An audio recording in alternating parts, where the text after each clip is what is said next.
Welcome to the House Doctor. Today I'm going to show you how to winterize your RV. A lot of people like to tell you need an air compressor and a special fitting to blow out your lines. It's not necessary. I'm going to show you how to do it easily and cheaply. No air compressor needed. We're just going to use this fitting, a little piece of hose, and our RV will be nice and safe for the winter.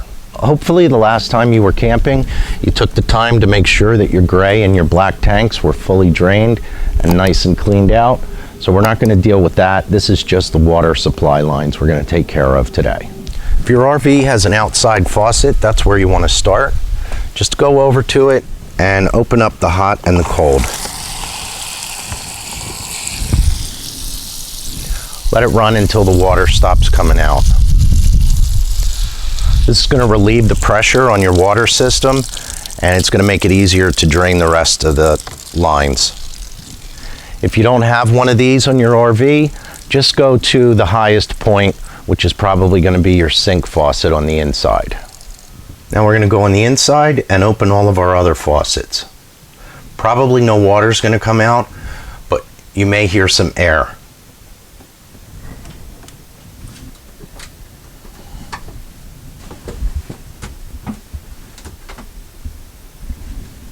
All right, you're also going to want to flush your toilet to relieve the water pressure there. You want to open up your access panel to your water heater. You're going to have a valve that looks like this. This is your temperature and pressure relief valve. You want to pull like this, and that's going to allow air into your water tank. Down near the bottom, you're going to have a plug. Some of them may or may not have an anode rod on it. I'll show you what I mean.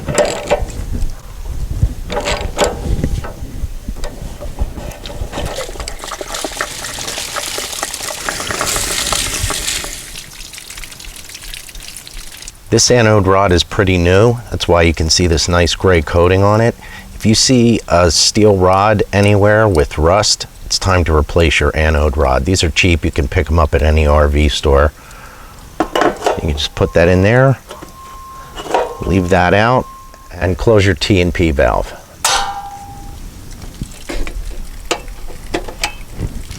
Now that we have all of our water lines open, underneath your RV, you're going to have some drain ports. Some of them have two sets, some of them only have a single line, but just going to find them. These have caps. You might have valves on yours. We're just going to remove these caps and let the rest of the water drain out.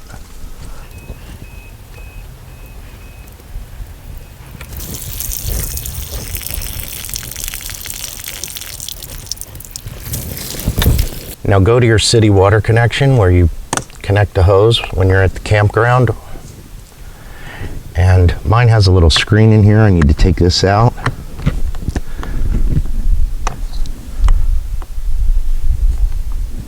And you'll see inside there a little valve. This is a check valve that keeps water from coming out. You want to hold that in and it'll let more water out. Okay, now that we've opened all of our valves, push the little button for the check valve on our water connection. I went inside and stepped on the toilet again to let the air get through that line and the water drain out. You've done exactly the same thing you're going to accomplish by hooking up a compressor to your air lines. It's going to let all the water out that's going to come out one way or another. All right, now we need to bypass our water heater.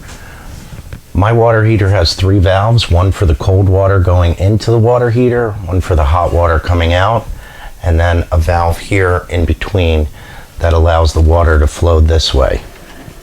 What we want to do is make sure none of our antifreeze goes into the water heater. So we're going to shut off the valve that goes into the water heater and shut off the valve that comes out of the water heater.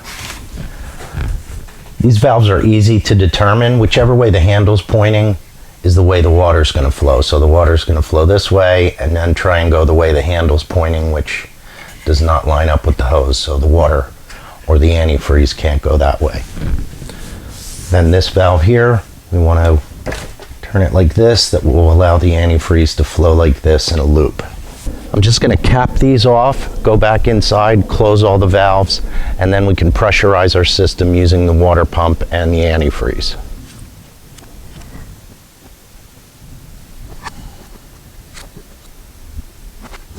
Next thing you want to do is find your water pump. It's going to be very close to where your city water connection is. Here's where mine is, and my water pump's right inside the storage compartment. I just have to remove a panel to get to it.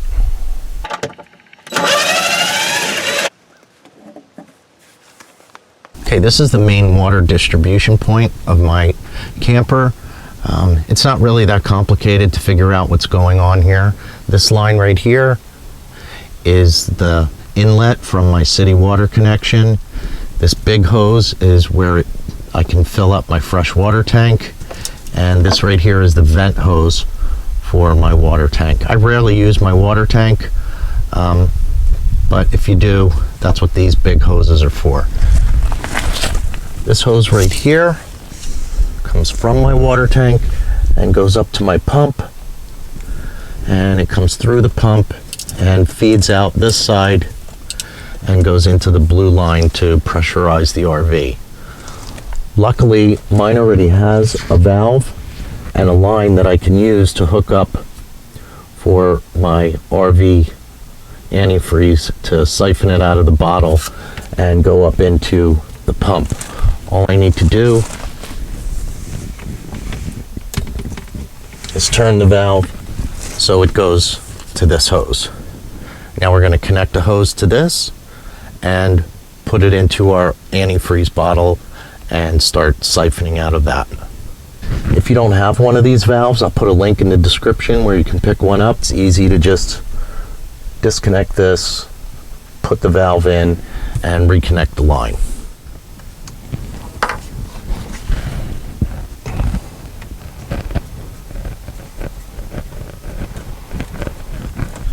Now we're just going to stick the other end of that hose into our jug of antifreeze. You don't have to worry about spilling this stuff. It's non-toxic. It's not going to kill anything. That's why it's pink. It's color-coded. It's not green like the stuff you would find in a car. Now we're going to turn on our water pump inside the RV and pressurize the system using the pump, siphoning the antifreeze.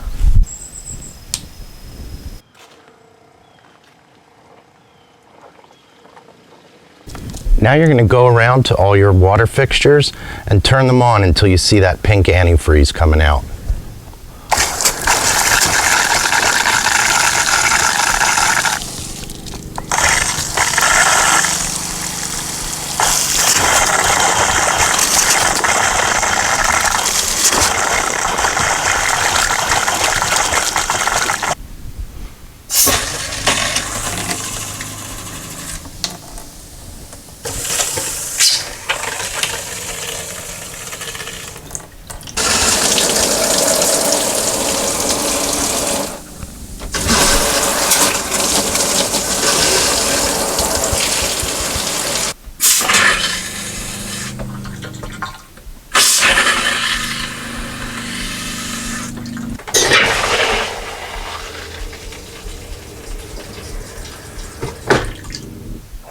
Now you just want to go around to all your sinks and pour a little bit of antifreeze into the traps.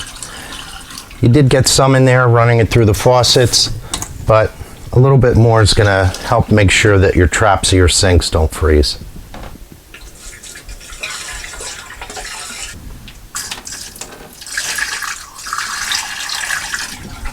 Okay, you finished all that. Go to your city water connection. If you have a little screen, take that out and just hit the button, and that'll let a little bit of the antifreeze come out to where the check valve is. Now that we've blown a little antifreeze back through our city water connection, we're all set. Everything's winterized. We don't have any other issues, with one exception. If you have a black tank where you can hook up a water line and blow water in to clean it out, it's probably a good idea to hook an air compressor up to that and blow a little air through there just to make sure that line doesn't freeze up. I'm going to put the panel back over the pump. In the spring, all you have to do is put the plug or the anode rod back into your water heater, hook up your hose, and just run the water until you get all the antifreeze out of your system. Then you can take your valves for your water heater and put them back in the position where the water can flow through the water heater. A few more things you might want to do for your RV: take the battery out of your smoke detector, put some tire covers on to protect your tires from the UV over the winter. I also have a few other videos for winter preparation. I'll put the links for them right up here on the screen. You can click on them, check them out. Save you some money around the house over the winter. Thanks for watching.